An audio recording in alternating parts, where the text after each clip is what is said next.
Everyone talks about advance rates, but the terms behind them, that's what separates a short-term cash fix from a long-term win. Let's start with the basics. The advance rate is what you get up front, usually 80 to 95% of the invoice value.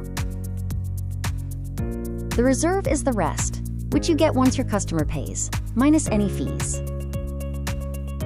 Know exactly when that reserve gets released.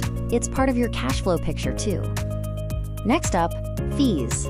Factoring fees can vary widely, so pay close attention to the structure.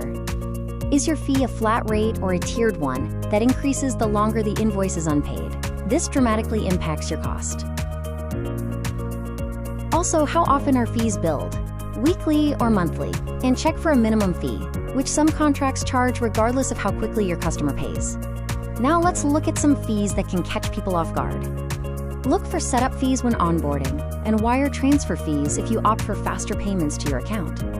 Also, be aware of credit check or due diligence fees, especially if you're in a higher risk industry.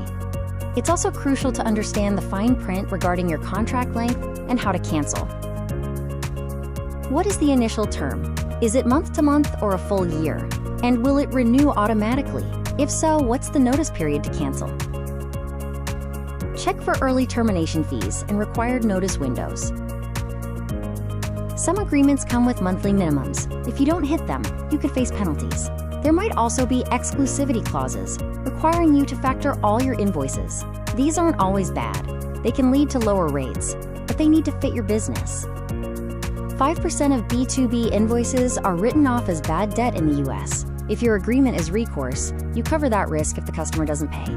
With non-recourse, the factor takes the loss, but usually only if the customer becomes insolvent. The fees are a little higher because the factor assumes the risk. Finally, let's discuss how the factor handles payments and collections. Most factors will send a notice of assignment so your customers know to pay them directly. They may also require a lockbox or bank account they control. And they'll usually handle collections. Just ask how they approach late payments so your customer relationships stay solid. Every factoring agreement is different, and so is every business. Know what you're signing, ask questions, and make sure the terms support the way you operate. And if you're ready to see what terms you qualify for, head on over to invoicefactoringguide.com to request your free rate quote.